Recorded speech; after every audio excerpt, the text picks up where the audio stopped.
Ang mga rosas sa gitna ng mesa ay pulang-pula, halos kasing kulay ng damdaming bumabalot sa puso ni Eliza. 20 years, 2 dekada ng pagmamahalan, pagtitiwala, at pagbuo ng pamilya. Iyon ang gaganapin nila ni Ricardo ngayong gabi. Maingat niyang inayos ang kandila, sinisigurong perpekto ang bawat detalye para sa kanilang intimate dinner. Ilang oras na lang at darating na si Ricardo mula sa opisina. Naisip niya ang mga anak nilang sina Mia at Ken na pinakiusapan niyang sa lola muna, maghapunan para sa kanilang espesyal na gabi. Ngayon lang sila magkakaroon ng ganito, isang gabi para lang sa kanila. Sana magustuhan mo ito, Ricardo. Bulong niya sa sarili habang tinitingnan ang inihanda niyang steak at ang paborito nitong red wine. Biglang nag-vibrate ang cellphone ni Ricardo na nakapatong sa counter. Nakalimutan nitong dalhin. Nakita niya ang pangalan ng nag-text. Angela. Isang pangalan na hindi niya pamilyar. Hindi niya dapat titingnan. Alam niya yon. Respeto sa privacy. Ngunit may bumulong sa kanyang isip. Isang mabilis na sulyap. I love you too, my Rix. Can't wait for our trip next month. Nanlamig ang buong katawan ni Eliza. Huminto ang mundo niya. Ang pulang rosas ay tila naging itim sa kanyang paningin. Hindi siya makahinga.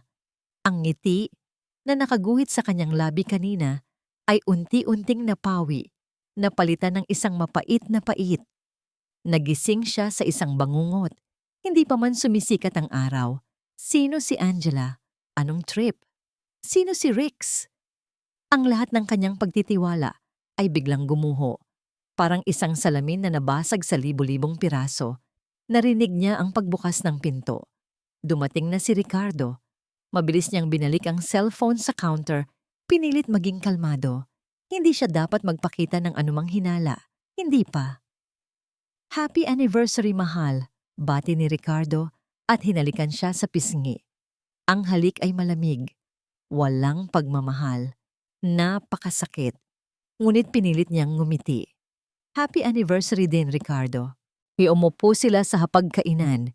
Pinagmasdan ni Eliza ang kanyang asawa, ang lalaking pinaglaanan niya ng 20 taon ng kanyang buhay. Ang mga mata ni Ricardo ay tila malayo.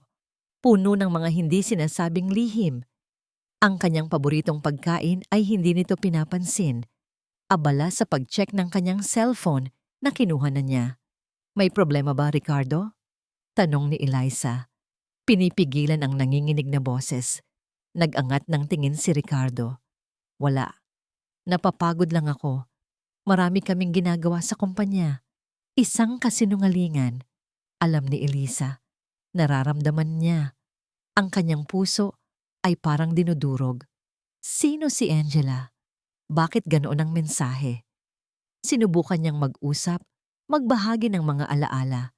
Ngunit tila bingi si Ricardo sa mga salita niya. Ang dating matamis na usapan nila ay napalitan ng pilit na katahimikan. Maya-maya, tumunog muli ang cellphone ni Ricardo. Sumilip siya rito at tila nagulat. Kailangan kong umalis. Emergency meeting. Anito at tumayo. Emergency meeting? Ngayong gabi? Tanong ni Eliza, halos maiyak. Ngayong anniversary natin. Mahalaga ito, Eliza, tungkol sa bagong deal. Paliwanag ni Ricardo. Ngunit hindi man lang siya tinitingnan sa mata. Babalik ako kaagad. Walang paalam na halik, walang yakap. Basta na lang itong umalis. Iniwan si Eliza na mag-isa sa hapagkainan na puno ng pait at mga di masagot na tanong. Napakasakit. Napakalaki ng sakit. Ang tinatawag niyang paraiso ay naging impyerno sa loob lamang ng ilang minuto. Bumalik siya sa counter, kinuha ang cellphone ni Ricardo. Mabilis niyang binuksan ang messages. Ang pangalan ni Angela ay nandoon pa rin. Nang makita niya ang mga mensahe, unti-unting namuo ang hinala. May mga photo na kasama si Ricardo. Malapit. Masyadong malapit. Isang matalim na tunog ang narinig niya mula sa mesa. Nabitiwan niya ang cellphone. Nahulog ang hawak niyang wine glass at unti-unting kumalat ang pulang likido sa puting mantel. Parang dugo. Parang dugong dumadaloy mula sa sugatang puso niya. Ricardo!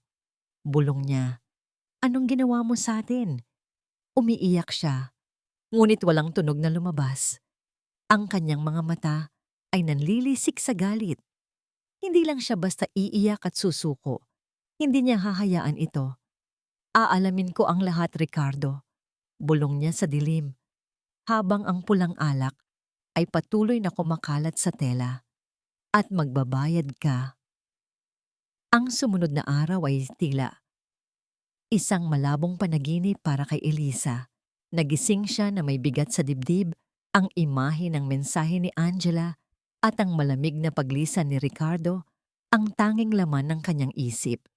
Pinilit niyang maging normal para sa mga anak, ngunit ang bawat ngiti ay pilit, ang bawat salita ay tila nauutal. Nasa school na ang mga bata. Oras na para mag-umpisa ang kanyang sariling investigasyon. Nagsimula siya sa pinakamadali, ang cellphone ni Ricardo. Habang naliligo ito, mabilis niyang kinuha. Naghahanap siya ng mga kontak na Angela, ngunit wala. Matalino si Ricardo, ngunit naalala niya ang mensahe.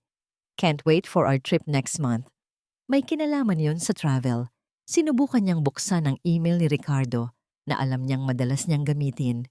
Buti na lang, nakita niya ang password na nakasulat sa isang maliit na sticky note sa ilalim ng keyboard nito.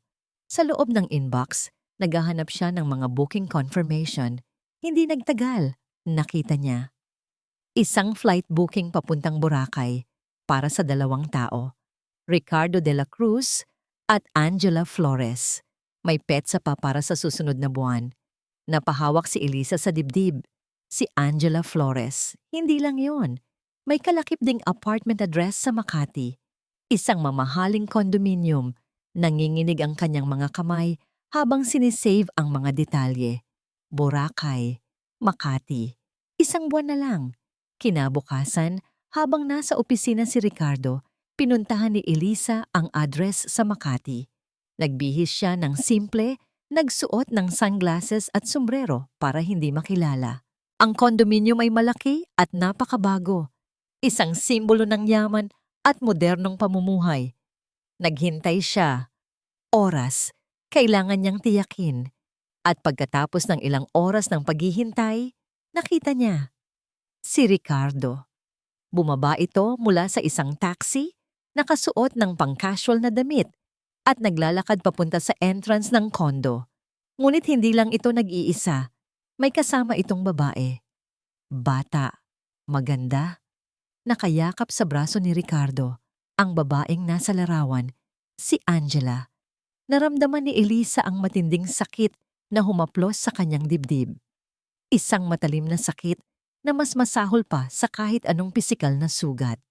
Ang mundo niya ay tila bumagsak sa kanyang harapan. Ang hinala ay naging katotohanan. Si Ricardo, ang asawa niya, ang ama ng mga anak niya, ay may ibang kinakapiling. At hindi lang basta kinakapiling, kundi kasama pang nakatira sa isang magarang kondo. Naramdaman niya ang init ng luha sa kanyang mga mata. Ngunit pinigilan niya. Hindi siya dapat umiyak dito. Hindi pa. Umiling siya. Umaalis mula sa lugar na yon na tila may nakadagan sa kanyang kaluluwa. Ang kanyang mga paa ay mabigat. Ang kanyang puso ay basag. Pagdating sa bahay, tila may nagtutulak sa kanya na maghanap pa. May mga dokumento si Ricardo sa kanyang office room na madalas nitong nakakalimutan isara. Hindi niya kailanman ito ginalaw noon. Ngayon, iba na. Binuksan niya ang pinto, pumasok. Ang kwarto ay puno ng mga file, paperworks. May mga lumang folder na hindi nito madalas gamitin. Nahawakan niya ang isang folder na may nakasulat na Investments on the Besmemas Children. Ito ang savings account para sa tuition ng kanilang mga anak. Pangarap nilang mag-asawa na mabigyan ng magandang kinabukasan, sina Mia at Ken. Nanginginig ang kanyang mga kamay habang binubuksan ito. Sa loob, naroon ang bank statements. Unti-unti niyang binasa ang mga nakasulat. Sa una, normal pa. Ngunit pagdating sa mga huling buwan, naglaho ang lahat ng pera. Walang laman. Zero balance, isang malaking halaga ang inilipat sa isang account na hindi pamilyar sa kanya. AF Holdings Corp. Nawalan siya ng lakas. Napaupo siya sa sahig. Hindi lang pagtataksil sa kanya. Pagtataksil din ito sa mga anak nila. Pagnanakaw sa kinabukasan ng sarili nilang mga anak. Nanginig ang kanyang labi. Ngunit hindi pa doon natapos. Sa ilalim ng mga papeles, nakita niya ang isang makapal na sobre. Nasa loob ang mga dokumento ng kanilang bahay. Ang deed of sale, ngunit may nakakabit na pahina, isang mortgage agreement. Ipinagsan na ni Ricardo ang kanilang bahay, ang bahay na pinuno nila ng pagmamahalan, ng tawanan ng mga anak, ng mga alaala, ng 20 taon. Ipinagsan na niya para sa kung ano, para sa kumpanya ni Angela.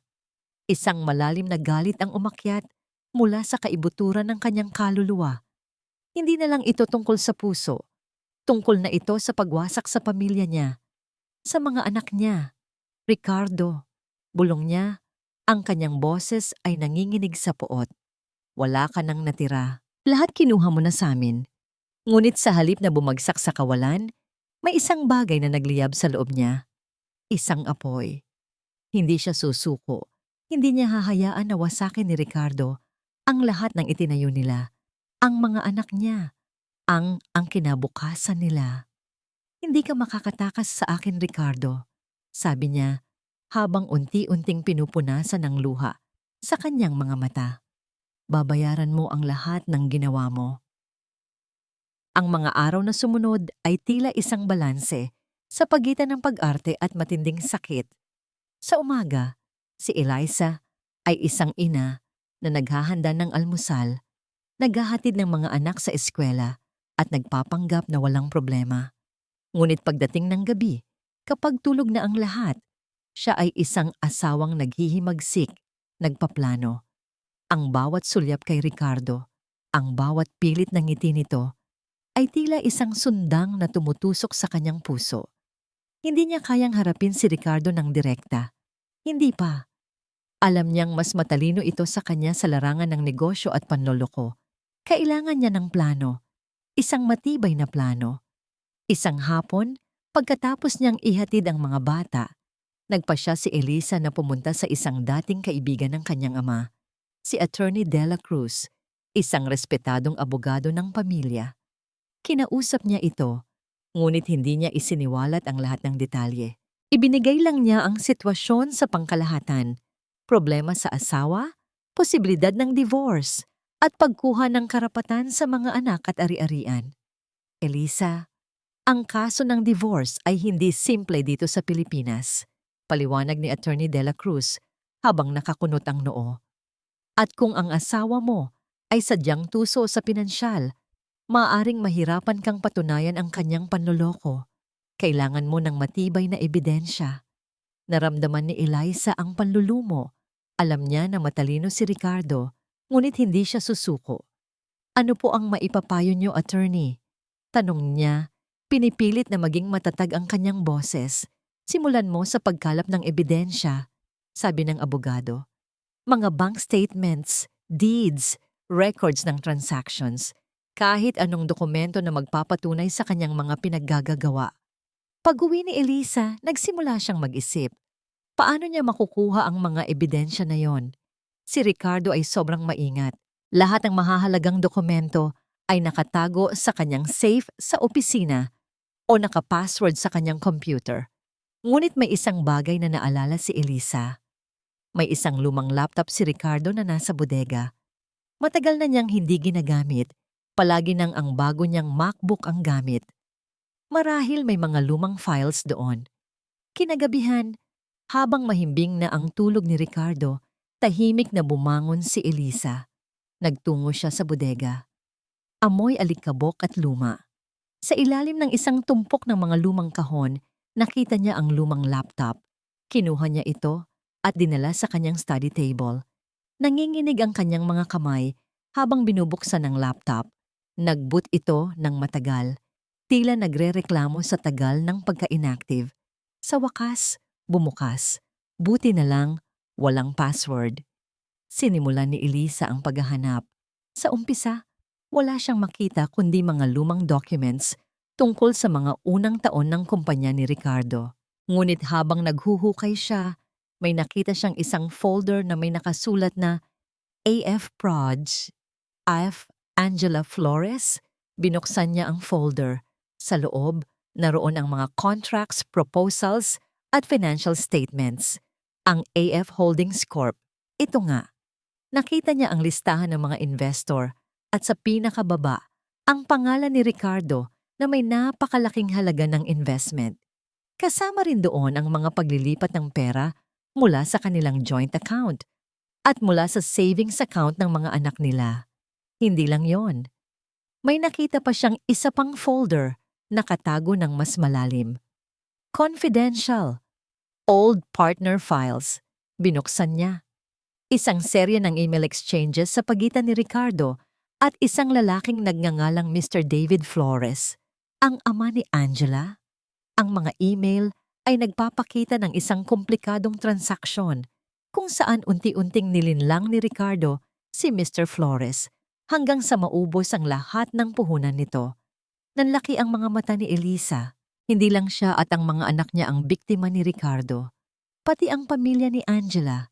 Ito ang dahilan kung bakit magkasama sila. Pero hindi lang sila magkasama dahil sa pag-ibig. May ibang agenda si Angela. Ang kanyang galit kay Ricardo ay lalong nag-alab. Ngunit kasabay nito, may kakaibang ideya ang nabuo sa kanyang isip. Si Angela, hindi ito simpleng kabit. May pinaghuhugutan din ito ng galit. Mabilis niyang kinopya ang lahat ng files sa isang USB drive. Ito ang simula. Ito ang mga ebidensya na kailangan niya. Ngunit alam niyang hindi pa ito sapat. Kailangan pa niya ng mas marami. Lumabas siya ng office room, dala-dala ang USB at ang determinasyon sa kanyang puso. Ang pagtatanim ng puot ay nagbunga ng isang plano.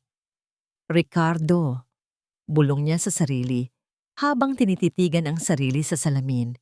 Ang kanyang mga mata na dati puno ng pagmamahal, ngayon ay may matalim na tingin. Hindi mo lang ako niloko, hinamon mo ako at handa akong tanggapin ang hamon mo. Ang araw-araw na pagpapanggap ay isang sining para kay Angela. Sa harap ni Ricardo, siya ang perpektong kasintahan. Mapagmahal, sumusuporta, at laging handang pakinggan ang mga ambisyon nito. Ngunit sa likod ng bawat halik, bawat yakap, at bawat matamis na salita, ay isang puso na puno ng galit at isang isip na abala sa paghabi ng pinakamalaking bitag. Baby, napakagaling mo talaga. Tuwang-tuwang sabi ni Ricardo habang nakayakap sa kanya sa mamahaling condominium. Ang AF Holdings ay magiging pinakamalaking kumpanya sa bansa. Salamat sa iyo. Pilit nang ngumiti si Angela. Para sa atin yan, Rix. Ang Rix na yon ay parang lason sa kanyang dila. Isang pangalan na narinig niya sa kanyang ina noon. Puno ng pagmamahal, ngunit ngayon ay may bahid ng panloloko. Naalala niya ang kanyang ama, si David Flores, isang matapat at masipag na negosyante na nagtiwala kay Ricardo de la Cruz. Pinagsama nila ang kanilang mga pangarap sa isang negosyo. Ngunit si Ricardo, na mas matalino sa pagmaniobra, ay unti-unting nilinlang ang kanyang ama.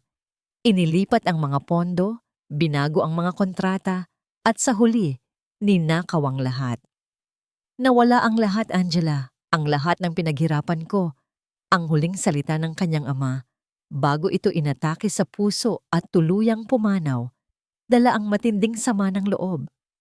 Ang kanilang bahay ay nabawi ng bangko, ang kanilang savings ay nawala. Ang kanyang ina ay nagkasakit at namatay din kalaunan. Bumalik si Angela mula sa kanyang alaala. Iyon ang dahilan kung bakit niya ito ginagawa. Hindi para sa pera, para sa hustisya, para sa alaala ng kanyang ama at ina. May meeting tayo mamaya sa mga investor, paalala ni Angela kay Ricardo habang inaayos ang kurbata nito.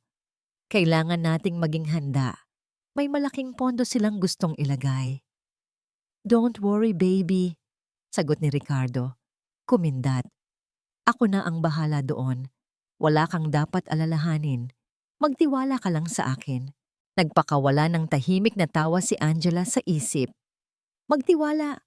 Ang tiwala ang pumatay sa kanyang ama. Hindi na siya magtitiwala kahit kanino, lalo na kay Ricardo. Pagkaalis ni Ricardo, mabilis na binuksan ni Angela ang kanyang laptop. Hindi lang siya basta kasintahan ni Ricardo. Siya ay isang henyo sa larangan ng cybersecurity, isang hacker na nag-aral ng husto upang gamitin ang kanyang talino sa paghahanap ng katarungan. Sa kanyang computer screen, bumungad ang mga encrypted files, mga bank accounts ni Ricardo sa ibang bansa, mga illicit transactions, at ang mga koneksyon nito sa iba't ibang personalidad sa gobyerno. Hindi lang negosyo ang pinasok ni Ricardo, kundi pati na rin ang corruption. At ang mas malala, may nakita siyang mga communication ni Ricardo sa isang kilalang sindikato. Mga threats, mga deadlines, napatingin si Angela sa monitor. Ito ang dahilan kung bakit nagmamadali si Ricardo. May pinagtatakpan, may pinangangambahan, at ang AF Holdings Corp ay ginagamit lang nito para malinis ang kanyang mga maruruming pera at mabayaran ang utang sa sindikato. Naramdaman niya ang kaunting kaba. Delikado ito. Hindi lang si Ricardo ang kalaban, ang buong sindikato. Ngunit hindi siya uurong. Ang kanyang kapatid na si Ben, nakasalukuyang nakaratay sa ospital dahil sa isang malubhang sakit, ang kanyang inspirasyon. Kailangan niya ng pera para sa operasyon nito at alam niyang ang kayamanan ni Ricardo, ang susi, ang kayamanan na ninakaw din mula sa kanila. Maya-maya, tumunog ang kanyang cellphone, isang tawag mula sa ospital. Sumagot siya, "Angela, kailangan na natin ng desisyon para sa operasyon ni Ben. Lumalala ang kondisyon niya," sabi ng doktor. Napakagat si Angela sa labi. Oras na. Kailangan na niyang bilisan ang kanyang plano. Tiningnan niya ang larawan ng kanyang ama na nasa desk. Isang ngiti ang sumilay sa kanyang labi. Ngunit hindi ito ngiti ng kaligayahan. Ngiti ito ng isang taong handang gawin ang lahat para sa katarungan. "Malapit na, Papa. Malapit na akong makaganti para sa'yo," bulong niya, habang ang mga code sa screen ay patuloy na nagliliparan, naghahanda sa pagkawasak ng imperyo ni Ricardo. Matapos makita ang mga dokumento sa lumang laptop ni Ricardo, tila nagkaroon ng ibang direksyon ang paghihiganti ni Elisa. Hindi na lang ito personal na galit. May ibang katanungan na namumuo sa kanyang isip. Sino ba talaga si Angela Flores? At ano ang tunay nitong koneksyon kay Ricardo? Kinuha ni Elisa ang address ng kondominium ni Angela mula sa mga dokumento. Isang umaga, habang si Ricardo ay nasa opisina at ang mga bata ay nasa eskwela, nagpasya siyang muling bumalik doon. Hindi para mag-eskandalo, kundi para obserbahan. Kailangan niya ng mas maraming impormasyon. Naghintay siya sa kanyang sasakyan, malayo sa entrance, nagtatago sa likod ng malalaking puno. Nagdaan ang mga oras, tanghali na nang makita niya si Angela na lumabas ng building, nakasuot ng simpleng damit at sunglasses. May hawak itong maliit na buke ng puting bulaklak. May kakaibang kutob si Eliza. Kung ang magkasintahan ay magkasama, bakit nag-iisa si Angela at may dalang bulaklak? Sinundan niya ito. Dahan-dahan, maingat. Nagdaan sila sa ilang kalsada at nagulat si Elisa nang makita na papunta si Angela sa isang sementeryo. Isang pampublikong sementeryo, hindi ang eksklusibong memorial park kung saan nakalibing ang mga mayayaman. Lumabas si Angela ng kotse at naglakad patungo sa isang bahagi ng sementeryo. Nagpark din si Eliza sa malayo at sinundan siya. Nagtago siya sa likod ng isang malaking lapida. Nakita niya si Angela na lumuhod sa harap ng isang lapida.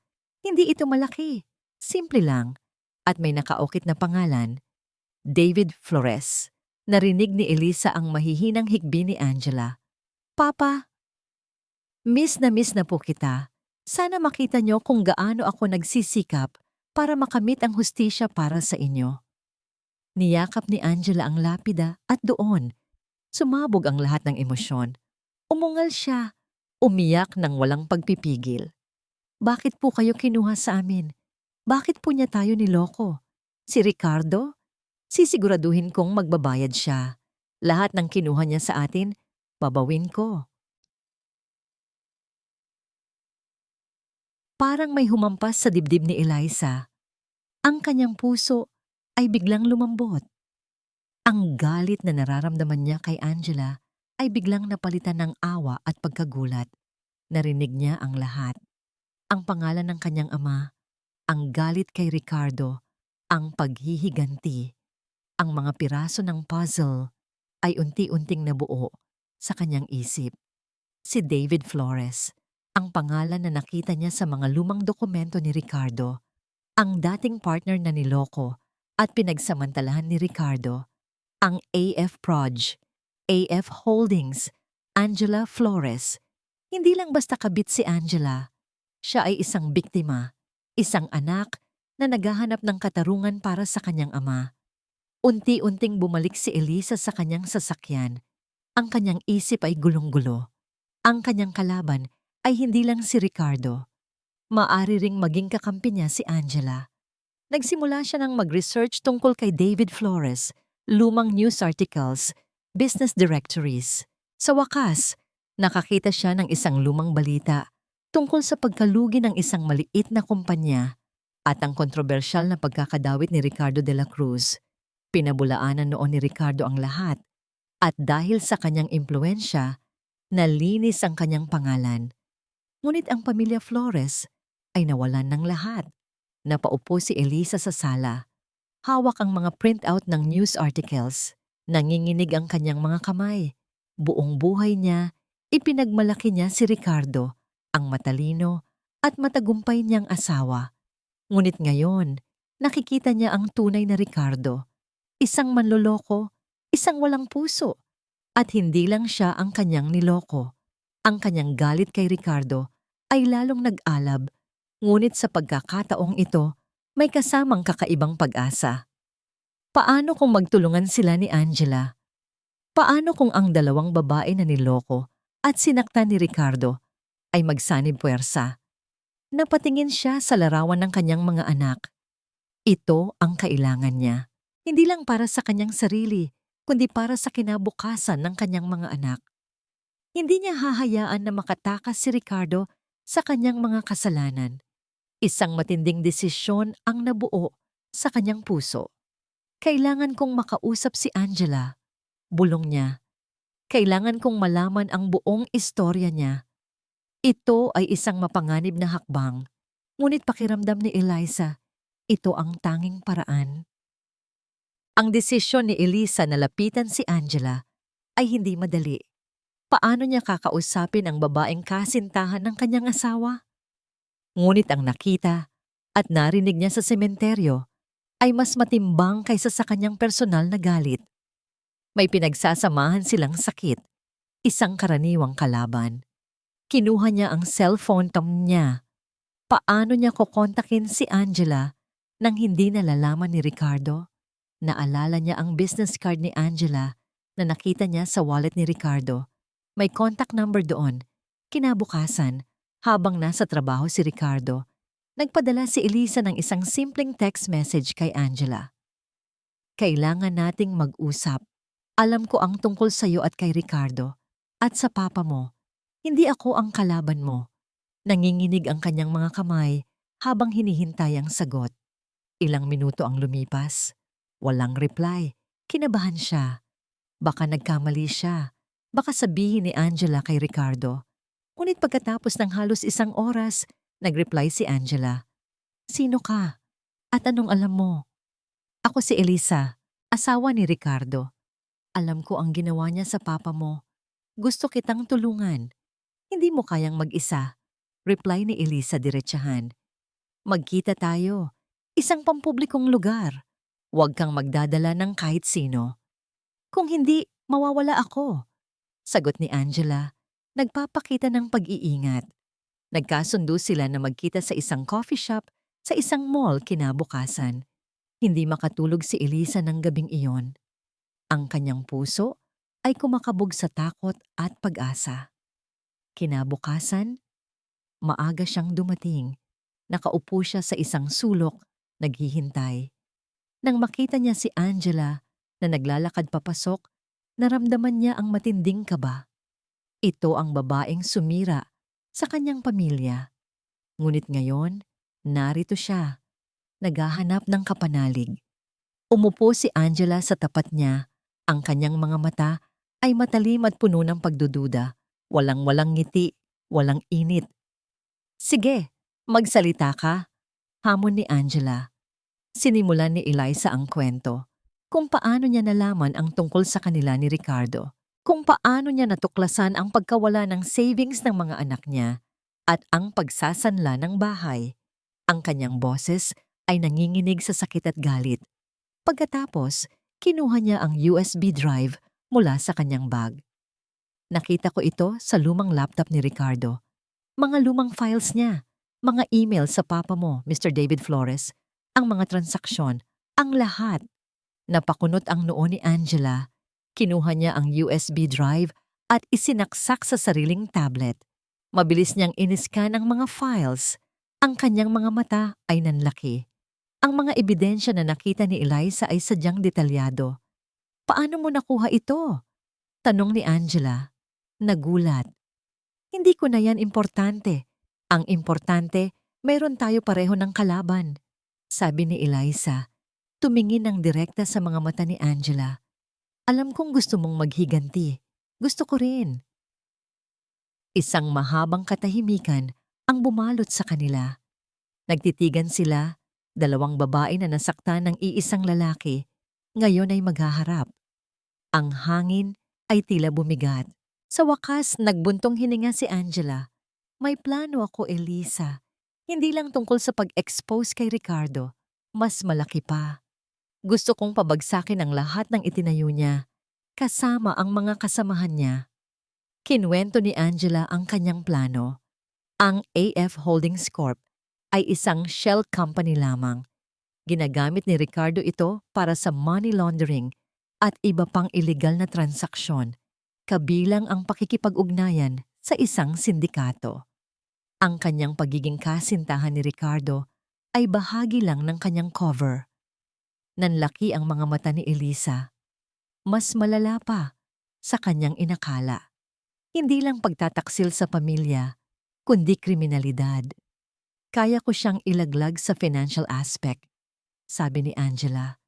Alam ko ang bawat galaw niya, ngunit kailangan ko ng isang tao na makakapag-witness, na may legal na karapatan, isang asawa na may karapatang magsalita at kumilos. At kailangan ko ang technical skills mo, Angela, sagot ni Eliza. Ang legal na kaalaman ko sa business at ang aking pagiging asawa niya ay hindi sapat para pabagsakin ang isang tulad ni Ricardo. Ngunit kung magsasama na tayo, naggingitian sila. Isang ngingiti na hindi ng kaligayahan, kundi ng determinasyon at isang tahimik na pangako. Ang dalawang babae, dating magkaaway dahil sa isang lalaki, ay ngayon ay magkakampi. Itinaas ni Angela ang kanyang kamay. Isang kasunduan, walang lihiman sa pagitan natin. Ang bawat impormasyon ay ibabahagi. Ang bawat galaw ay pinag-uusapan. Tinanggap ni Eliza ang kamay ni Angela. Kasunduan, babayaran niya ang lahat ng ginawa niya sa ating dalawa, sa ating mga pamilya. Sa labas ng coffee shop, ang mundo ay nagpapatuloy. Ngunit sa loob, isang bagong alyansa ang nabuo. Isang puwersang hindi inakala ni Ricardo na kanyang kakaharapin. Ang digmaan ay nagsisimula na. Ang pagbuo ng alyansa nila ni Elisa ay tila isang bagong kabanata sa buhay ni Angela. Hindi na siya nag-iisa sa kanyang paghihiganti. May kasama na siya, isang babae ay na nakakaintindi sa kanyang sakit at sa kanyang determinasyon. Nagkita sila ni Eliza sa isang liblib na condo unit na inupahan ni Angela, malayo sa mga matang mapanuri ni Ricardo. Ang bawat pulong ay puno ng pagpaplano at pagkalap ng impormasyon. Ayon sa mga logs ko, may malaking transaksyon na inihahanda si Ricardo sa susunod na 2 linggo, sabi ni Angela habang ipinapakita ang isang komplikadong spreadsheet sa screen ng kanyang laptop. Ito ang pinakamalaking halaga na kanyang ililipat, malamang para bayaran ang utang niya sa sindikato. Napakunot ang noo ni Eliza. Sindikato? Hindi lang pala panloloko ang ginagawa niya, Angela. Ito ay seryosong krimen. Alam ko, sagot ni Angela. Ang kanyang boses ay puno ng pait. Ang papa ko ay nagtago lang ng maliliit na illegal transactions para hindi masira ang reputation niya. Pero si Ricardo, nilamon na siya ng kasakiman. Ipinakita ni Angela kay Eliza ang mga encrypted communications ni Ricardo sa isang leader ng sindikato na may pangalang Boss K. Ang mga mensahe ay puno ng pagbabanta at pagpapahintulot. May utang si Ricardo sa kanila. Malaki, paliwanag ni Angela. At kapag hindi niya nabayaran, may mangyayaring masama sa kanya at sa mga taong kasama niya sa negosyo. Naramdaman ni Eliza ang matinding kaba. Hindi lang si Ricardo ang nasa panganib. May posibilidad na pati sila. Ngunit hindi siya uurong. Kailangan nating kumuha ng mas maraming ebidensya, sabi ni Eliza. Lalo na ang mga konkretong patunay ng money laundering at ang koneksyon niya sa sindikato. Ito ang magpapabagsak sa kanya ng tuluyan. May access ako sa main server ng AF Holdings Corp, sabi ni Angela. Ngunit sobrang delikado. Ang security system nila ay napakahigpit. Baka mahuli ako. Kailangan natin itong gawin, Angela. Pilit ni Eliza. Kung hindi natin gagawin ngayon, baka huli na ang lahat. Baka tuluyan niyang maubos ang pera at mawala ang lahat ng ebidensya. Nagplano sila. Sa gitna ng gabi, habang tulog si Ricardo sa kondo ni Angela, sinubukan ni Angela na pasukin ang main server. Si Eliza naman ay nagbantay sa labas ng kwarto, nakikinig sa anumang galaw. Napakatahimik ng gabi. Ang tanging naririnig ni Eliza ay ang pag-type ng mga daliri ni Angela sa keyboard. Ang bawat segundo ay tila isang oras. Nagdarasal siya na maging matagumpay si Angela. Success! Bulong ni Angela matapos ang halos 2 oras ng pagtatrabaho. Nakuha ko ang lahat ng financial records, lahat ng transactions, ang mga pangalan ng mga kasamahan niya sa money laundering at ang mga detalye ng utang niya sa Boss K. Ngunit habang kinokopya ni Angela ang mga files, may biglang nag-flash sa screen, isang alert. May nakadetect sa atin, bulong ni Angela. Ang kanyang boses ay puno ng takot. Ang security system. Masyadong matalino si Ricardo. Mabilis niyang isinara ang lahat ng programa at kinuha ang USB drive. Narinig ni Eliza ang paggalaw sa labas ng pinto ng kwarto. May tao, Angela, bulong ni Eliza. Napatayo si Angela. Mabilis niyang binuksan ang laptop at nag-type ng ilang code. Ang screen ay bumalik sa isang normal na webpage. Biglang bumukas ang pinto. Si Ricardo. Nakita niya sila. Ang kanyang mga mata ay nanlilisik sa galit. Ano ang ginagawa ninyong dalawa dito? Tanong ni Ricardo. Ang kanyang boses ay malamig at puno ng pagbabanta. Eliza, anong ginagawa mo rito? Naramdaman ni Eliza ang panginginig ng kanyang mga tuhod. Nahuli sila. Isang masarap na halakhak ang kumawala kay Ricardo habang nakaupo sa kanyang opisina. Sa tapat niya, nakangiti si Angela, ang kanyang perfect na kasintahan at business partner. Ang AF Holdings Corp ay lumalaki ng husto at ang kayamanan niya ay parami ng parami. Malapit na, baby, sabi ni Ricardo kay Angela habang umiinom ng mamahaling whiskey. Isang malaking deal na lang at magiging multi-millionaire na tayo. Pwede na tayong umalis dito, magtayo ng bagong buhay sa ibang bansa. Malayo sa lahat ng problema. Pinilit ngumiti si Angela. Talaga, Rix? Excited na ako. Hindi alam ni Ricardo na ang bawat ngiti ni Angela ay peke. at ang bawat impormasyong ibinabahagi niya ay ginagamit laban sa kanya. Ang pagkadiskubre niya kina Elisa at Angela sa kondo noon ay nailusot ni Angela sa pamamagitan ng mabilis na pagpapaliwanag na nag-aaway sila Elisa at naghahanap ng comfort kay Angela na sadyang kinagat ni Ricardo. Ngunit, mas naging maingat siya pagkatapos noon. Sa loob-loob ni Ricardo, may kaunting kaba pa rin. Hindi lang ang kayamanan ang pinagtatakpan niya. May utang siya sa sindikato, kay Boss K. At ang mga mensahe mula kay Boss K ay nagiging mas seryoso at puno ng pagbabanta. Ricardo, bilisan mo ang galaw. Hindi ko nahahayaan pang maghintay. Kapag hindi mo nabayaran ang utang mo sa akin sa susunod na 2 linggo, may kukunin ako sa iyo. Isang bagay na napakahalaga. Nanginginig ang kanyang mga kamay habang binabasa ang mensahe. Kailangan niya ng malaking halaga. Agad. Ang deal na pinaplano niya sa AF Holdings Corp, ang kanyang huling pag-asa. Kinabukasan, kinausap ni Ricardo ang kanyang abogado, si Attorney Garcia. Attorney, gusto kong i-finalize na ang mga papeles para sa divorce ko kay Elisa. Utos ni Ricardo. At ang mga ari-arian, gusto kong ilipat ang lahat sa pangalan ng kumpanya at sa aking pangalan. Walang matitira para kay Eliza.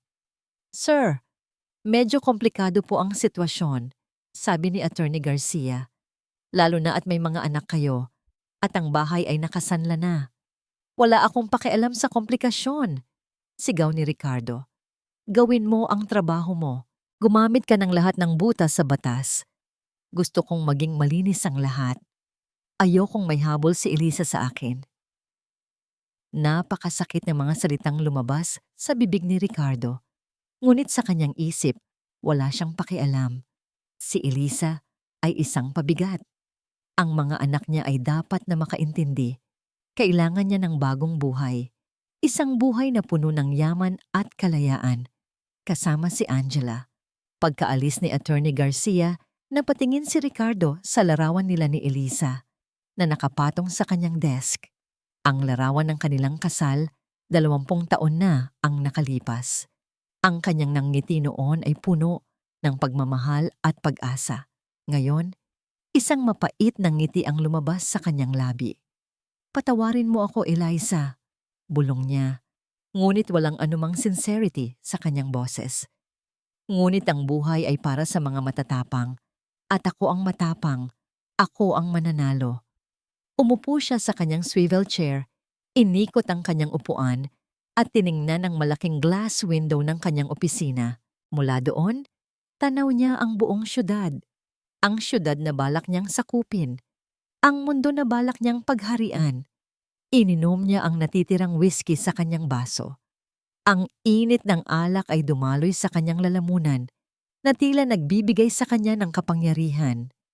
Hinding-hindi nila alam kung anong mangyayari. Bulong ni Ricardo sa kanyang sarili. Ang kanyang mga mata ay nanlilisik sa ambisyon. Ako ang magpapasya sa aking kapalaran at sa kapalaran nilang lahat. Hindi niya alam na ang kanyang kapalaran ay matagal nang nakasulat at ang 2 babae na kanyang niloko at sinaktan ay handa nang bumuo ng sarili nilang katapusan para sa kanya. Ang huling pusta ay nalalapit na at hindi si Ricardo ang tataya. Ang bawat segundo ay tila isang oras. Ang bawat araw ay tila isang buwan. Ramdam ni Elisa ang bigat ng nalalapit na paghaharap. Ngunit sa bawat sulyap sa kanyang mga anak at sa bawat pagpaplano nila ni Angela, lalong tumitibay ang kanyang loob. Hindi na ito tungkol sa personal na galit. Ito ay tungkol sa katarungan. Ayon sa sources ko, merong malaking press conference si Ricardo sa Manila Hotel sa Biyernes. Sabi ni Angela, habang pinapakita ang isang imbitasyon na nakuha niya mula sa mga connections niya. Ipapakilala niya ang AF Holdings Corp bilang isang bagong powerhouse sa industriya. At marahil, ibabalita rin niya ang tungkol sa kanilang investment deal na siyang magbibigay sa kanya ng pera para bayaran si Boss K. Napatingin si Eliza sa imbitasyon. Ito ang tamang pagkakataon. Isang pampublikong lugar. Maraming media, maraming saksi. Ito ang pagkakataon natin, Angela, sabi ni Eliza. Kailangan nating ipaalam sa lahat ang ginawa niya. Ang lahat ng kasinungalingan at corruption. Nagsimula silang magplano ng detalyado. Ang bawat hakbang, ang bawat salita. Gumawa sila ng isang video presentation na naglalaman ng lahat ng ebidensya. Ang mga bank statements, ang mga email exchanges ni Ricardo sa papa ni Angela, ang mga records ng money laundering, at ang mga communication nito sa sindikato. Si Angela, gamit ang kanyang husay sa teknolohiya, ay gumawa ng isang paraan para i-hack ang presentation ng kumpanya ni Ricardo sa gitna ng press conference. Pero paano tayo makakapasok doon, Angela? Tanong ni Eliza. Napakahigpit ng security. May contacts ako sa media, sagot ni Angela. Makakakuha tayo ng press pass. Ikaw, Eliza, bilang asawa ni Ricardo, may karapatan kang pumunta.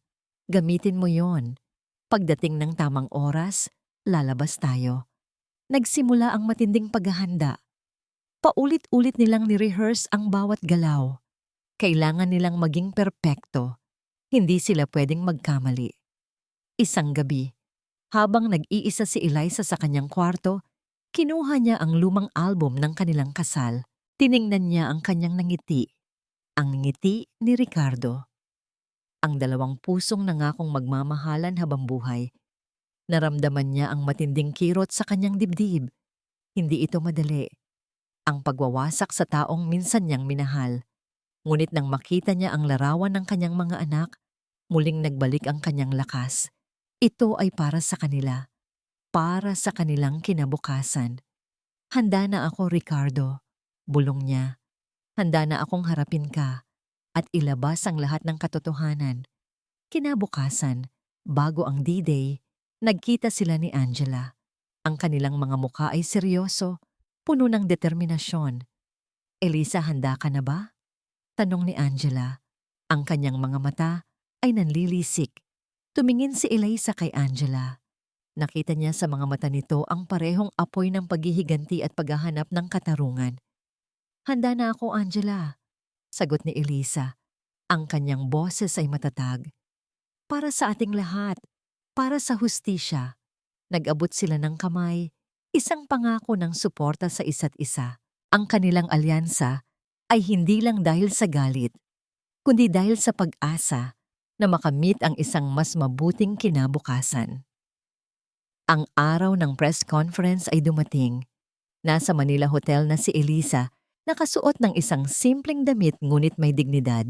Nasa isang sulok siya, nakamasid sa pagdating ni Ricardo, ang kanyang asawa na mukhang mayabang at puno ng kayabangan. Sa kanyang tabi ay si Angela, na tila isang perpektong kasintahan. Hindi alam ni Ricardo na ang kanyang kasintahan at ang kanyang asawa ay nagplano na ng kanyang pagbagsak. Kumakabog ang puso ni Eliza, ngunit sa halip na takot, may kakaibang pakiramdam ng kapangyarihan ang dumaloy sa kanyang buong katawan. Oras na. Ang malaking ballroom ng Manila Hotel ay punong-puno ng mga mamamahayag, cameramen, at mga kilalang personalidad sa mundo ng negosyo. Ang mga ilaw ng kamera ay nagblilisan, naghihintay sa bawat galaw ni Ricardo. Nakaupo si Eliza sa likurang bahagi ng silid, nakasuot ng sunglasses para hindi masyadong mapansin, ngunit ang kanyang mga mata ay nakatutok kay Ricardo. Pumasok si Ricardo, ngiting-ngiti, kasama si Angela. Ang kanyang aura ay puno ng kayabangan at pagiging dominante. Kumaway siya sa media, tila isang hari na nagdiriwang ng kanyang tagumpay. Umakyat sila sa entablado kung saan nakalagay ang malaking backdrop ng AF Holdings Corp. Sinimulan ni Ricardo ang kanyang talumpati. Pinagmamalaki ang mabilis na paglago ng kanyang kumpanya at ang mga bagong venture na kanilang papasukin. Ang kanyang boses ay malakas, puno ng kumpiyansa.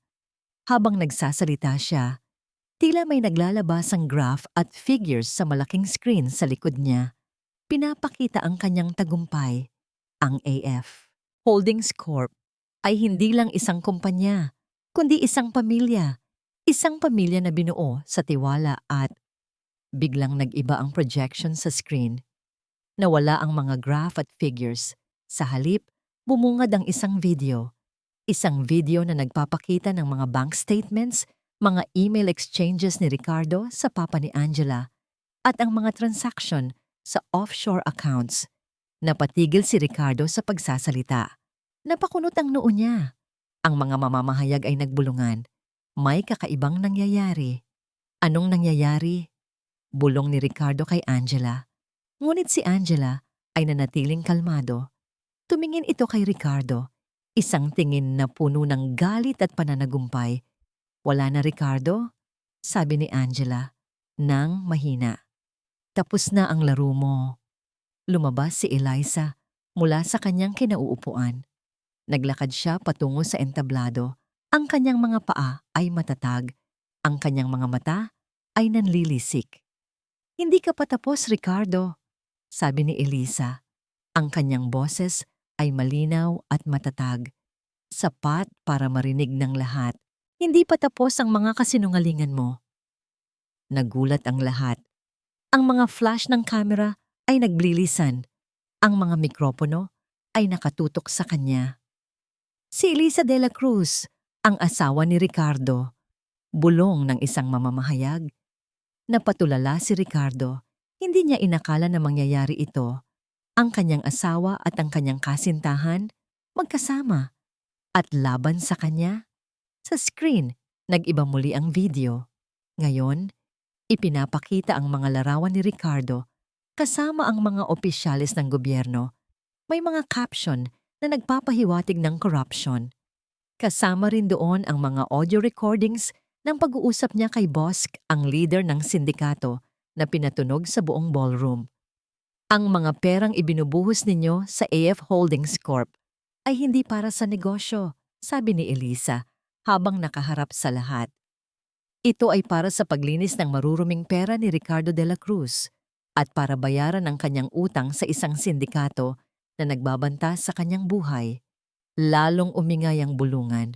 Ang mga mamamahayag ay nagmamadali na i-capture ang bawat eksena. Lies! It's all lies, sigaw ni Ricardo. Ang kanyang mukha ay namumula sa galit. Pinlano nila ito. Pinlano ng asawa ko at ng kanyang kasama. Kasama? Ngumiti si Angela. Ako si Angela Flores, ang anak ni David Flores, ang dating business partner na niloko at pinatay mo, Ricardo. Ang pamilya ko ay nawalan ng lahat dahil sa iyo. Nagulat ang lahat. Ang mga tao ay nagbubulungan, nagtatanong, nagulat. Hindi makagalaw si Ricardo. Ang kanyang mundo ay gumuho sa isang iglap. Ang kanyang mga plano, ang kanyang mga kasinungalingan, ang kanyang mga pangarap, lahat ay nabunyag. Biglang bumukas ang pinto ng ballroom. Pumasok ang mga pulis, kasama ang ilang agents mula sa National Bureau of Investigation, NB. Ricardo de la Cruz, you are under arrest for fraud, money laundering, and illegal transactions, sabi ng isang NBI agent. Naglabas ng reaksyon si Ricardo. Sinubukan niyang tumakas, ngunit nahuli siya ng mga pulis. Kinapitan siya ng posas. Hindi! Hindi ako magpapahuli. Ako si Ricardo de la Cruz. Wala kayong karapatang gawin ito sa akin. Sigaw niya habang pinipilit na kumawala. Ngunit huli na ang lahat. Habang kinakaladkad siya palabas, tumingin si Ricardo kay Eliza. Ang kanyang mga mata ay puno ng matinding galit at pananabik sa paghihiganti. Ngunit si Eliza ay nanatiling matatag. Hindi siya umurong. Ang kanyang puso ay puno ng kapayapaan. Sa wakas, nakuha niya ang katarungan. Pinagmasdan niya si Ricardo na inilalabas. Tapos na. Ang hari ay bumagsak. Ang araw, pagkatapos ng press conference, ay tila isang bagong simula. Ang balita tungkol sa pagbagsak ni Ricardo de la Cruz ay bumandera sa lahat ng pahayagan at news programs. Ang kanyang mukha, na dati simbolo ng tagumpay, ay ngayon ay larawan ng kahihiyan at krimen. Pinagkaguluhan si Elisa ng media, ngunit pinili niyang manatiling tahimik. Ang mahalaga sa kanya ay ang kanyang mga anak. Ipinaliwanag niya sa kanila ang lahat sa paraang maiintindihan nila. Mahirap, masakit, ngunit kailangan. Mama, totoo po ba ang lahat ng sinasabi nila kay Papa? Tanong ni Mia ang kanyang anak na babae habang umiiyak. Niyakap ni Eliza ang kanyang mga anak. Oo, mga anak. Pero tandaan nyo, hindi kayo responsable sa mga ginawa ng Papa ninyo. Mahal na mahal ko kayo at gagawin ko ang lahat para protektahan kayo. Ang kaso ni Ricardo ay mabilis na umusad sa korte dahil sa matibay na ebidensya na inihanda ni Angela at ang testimonya ni Elisa. Si Ricardo ay nahatulan ng maraming taon sa bilangguan para sa mga krimen ng fraud, money laundering at iba pang iligal na transaksyon. Nawala ang lahat ng kanyang ari-arian. Ang AF Holdings Corp ay tuluyang nabuwag. Ang bahay na ipinagsanla ni Ricardo ay naibalik sa pangalan ni Elisa. Ang savings account ng mga anak ay naibalik din sa tulong ng mga autoridad na nakuha ang mga ninakaw na pondo ni Ricardo. Isang araw, tumawag si Angela. Elisa, pwede ba tayong magkita? Nagkita sila sa isang tahimik na kafe. Si Angela ay tila mas payapa. Ang bigat ng paghihiganti ay tila nabawasan sa kanyang balikat. Salamat, Eliza, sabi ni Angela, taos puso. Salamat sa tiwala mo at sa pagtulong mo sa akin. Salamat din sa iyo, Angela, sagot ni Elisa. Kung wala ka, hindi ko ito magagawa. Hindi natin mabibigyan ng hustisya ang mga pamilya natin. Kinuwento ni Angela na ang pera na nakuha niya mula sa mga nabawing ari-arian ni Ricardo ay gagamitin niya para sa operasyon ng kanyang kapatid na si Ben at sa pagpapatayo ng isang foundation para sa mga biktima ng financial fraud. Hindi na ako magiging kasintahan ng sinuman para sa paghihiganti, sabi ni Angela, ngumingiti.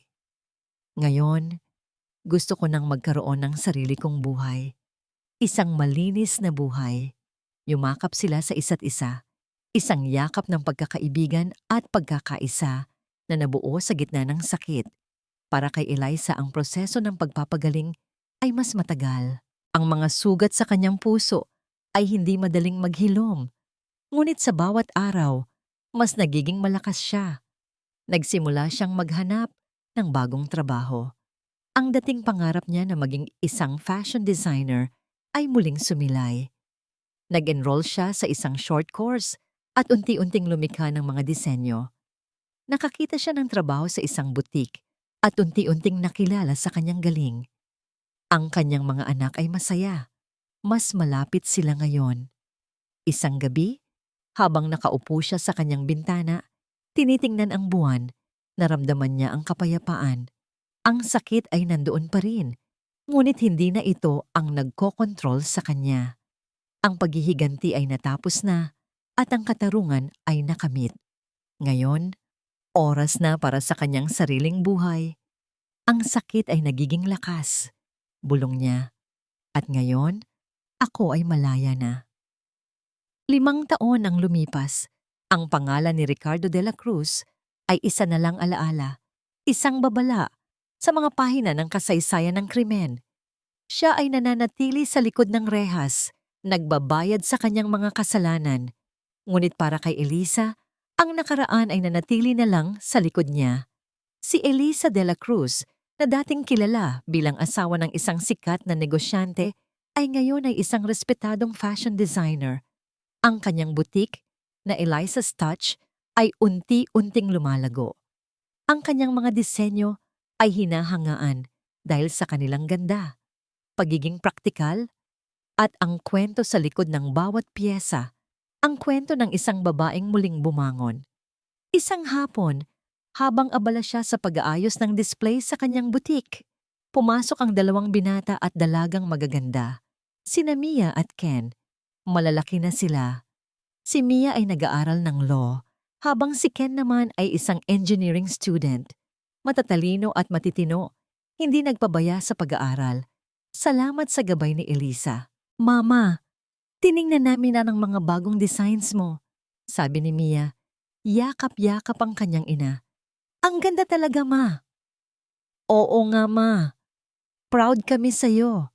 Dagdag ni Ken. Niyakap ni Elisa ang kanyang mga anak. Ang kanilang pagmamahal ang pinakamalaking gantimpala sa lahat ng kanyang pinagdaanan. Ito ang tunay na yaman. Si Angela, ayon sa huling balita, ay matagumpay na sa kanyang foundation para sa mga biktima ng financial fraud. Ang kanyang kapatid na si Ben ay nakarecover na mula sa kanyang sakit at nagtatrabaho na sa foundation ni Angela.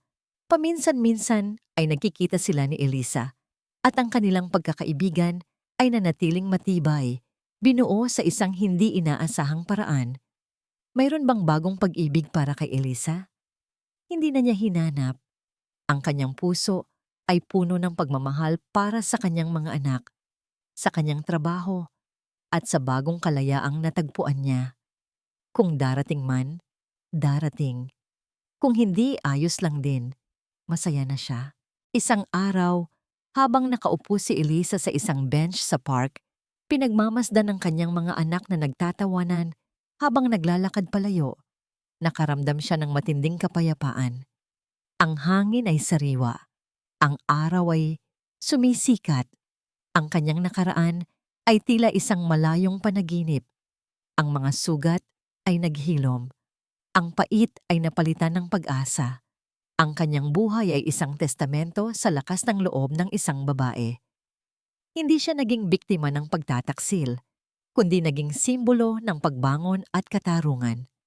Salamat, Panginoon, bulong niya habang nakatingala sa asul na kalangitan. Salamat sa ikalawang pagkakataon. Tumayo si Elisa. Isang ngiti ang sumilay sa kanyang labi. Ang buhay ay puno ng ikalawang pagkakataon. At handa na siyang yakapin ang lahat ng ito. Ang kanyang bagong simula ay hindi lang isang pagtatapos ng isang kabanata, kundi simula ng isang magandang kwento. Ang kanyang sariling kwento.